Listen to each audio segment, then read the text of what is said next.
Otep à tous, bien-aimés frères et sœurs.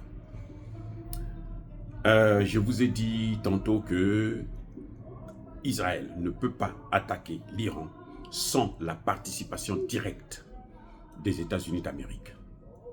Ça, c'est un point, c'est un fait. Eh oui. Alors, donc, ce que les Iraniens appellent l'agression de leur pays, ce n'est pas en réalité l'agression d'Israël, c'est l'agression des États-Unis et de l'OTAN. On utilise Israël comme un proxy, comme on est en train d'utiliser l'Ukraine. C'est exactement la même chose.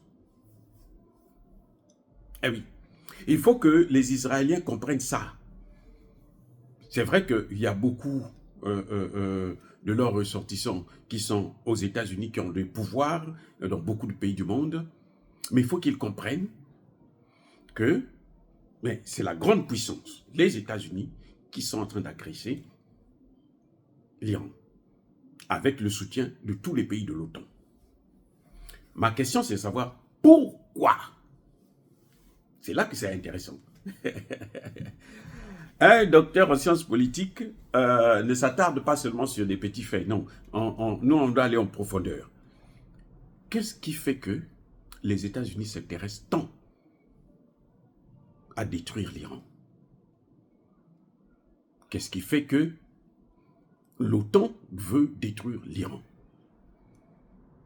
On sait que... qu'est-ce que j'allais dire? Non. Il faut faire plus simple. La réponse, c'est Donald Trump qui nous donne la réponse. Écoutez les amis, Donald Trump a dit, à cause des sanctions,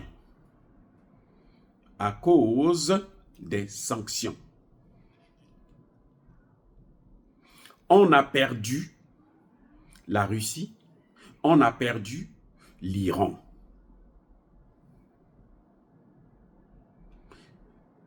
Nous sommes dans le cas de l'Iran, pas de la Russie. On en parlera une autre fois dans une autre vidéo.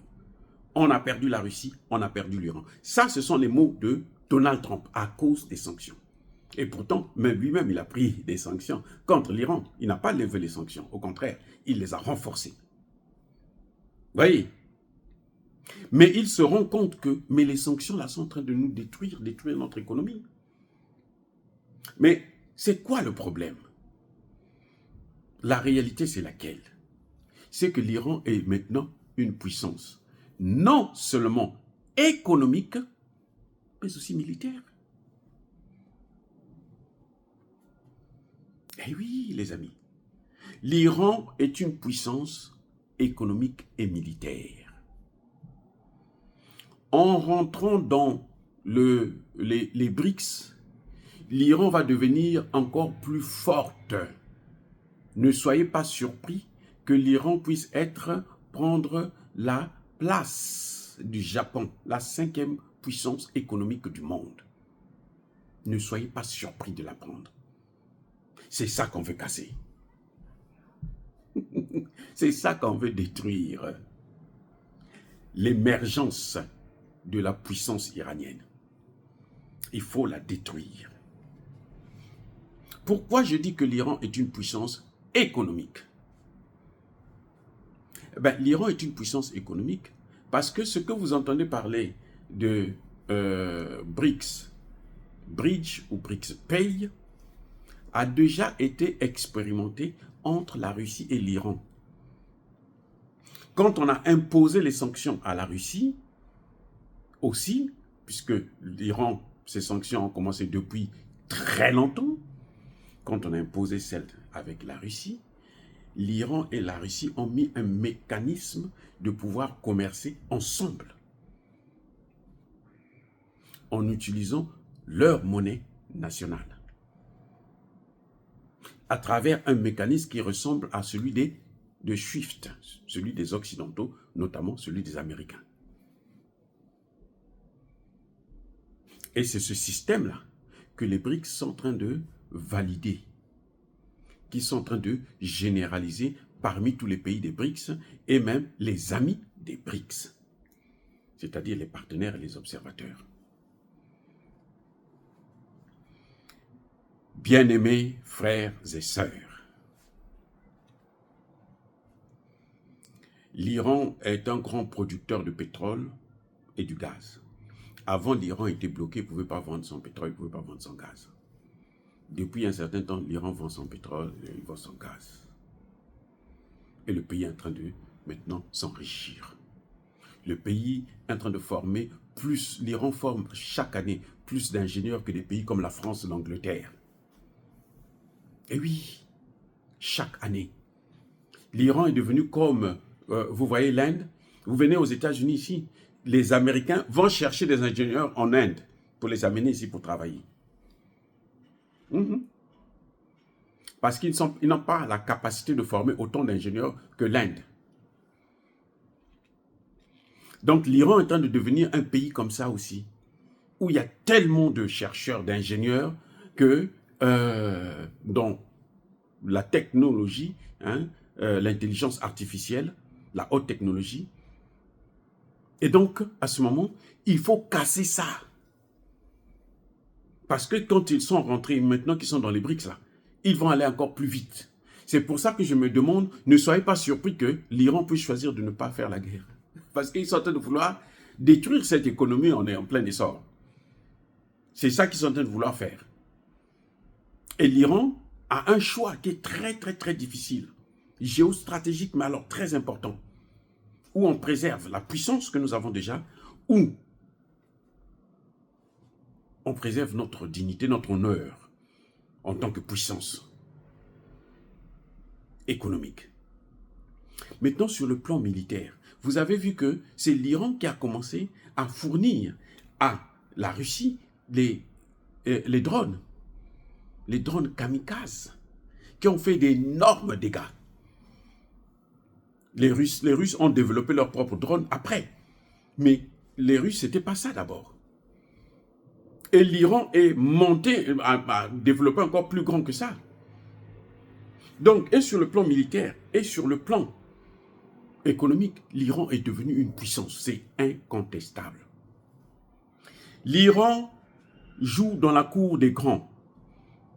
La Chine, l'Inde. Même aux États-Unis, on a besoin des investissements chinois et indiens.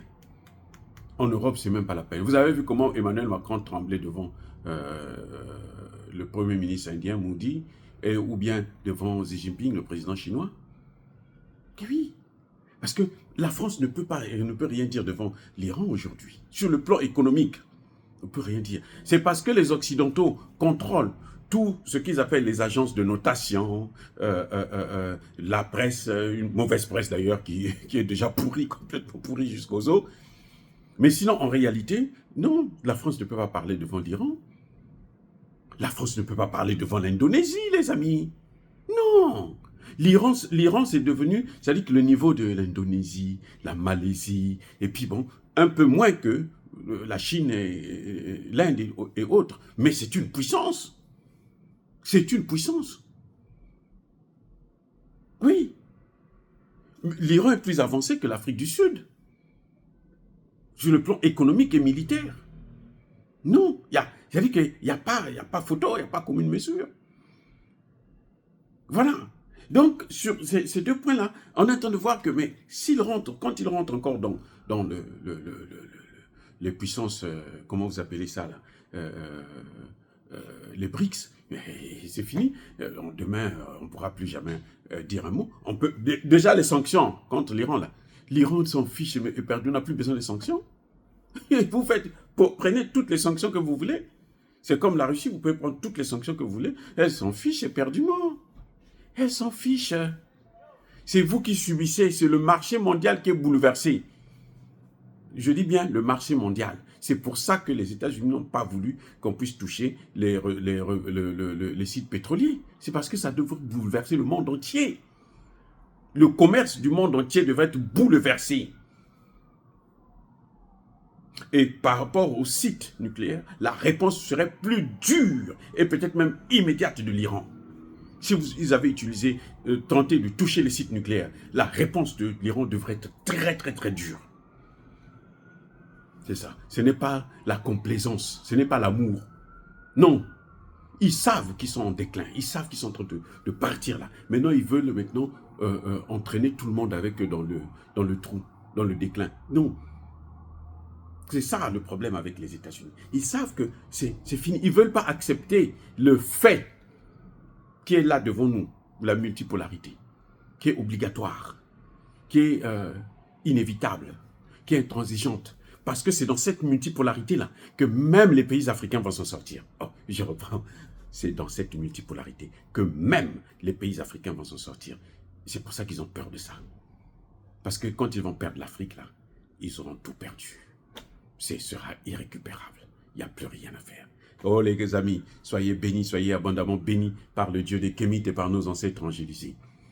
Mais que tous ceux qui persécutent le continent africain le pillent et le déstabilisent, qu'ils soient noirs, blancs, chinois, arabes, juifs, indiens, ou qui qu'ils soient punis, maudits, foudroyés, neutralisés, écrasés, effacés par le Dieu des Kémites et par nos ancêtres angélisés. Vive l'Afrique éternelle, j'ai dit et j'assume.